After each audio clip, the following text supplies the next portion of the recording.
Here I have INFINIX Hot 11S, and today I'm going to show you how to change video resolution on this device.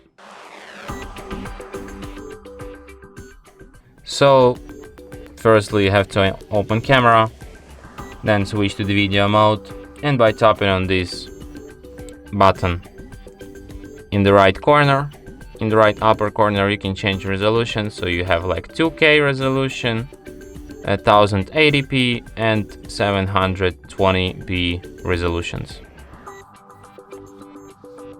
And that's it. Thanks for watching. If you find this tutorial useful, don't forget to hit that like button and subscribe to our channel.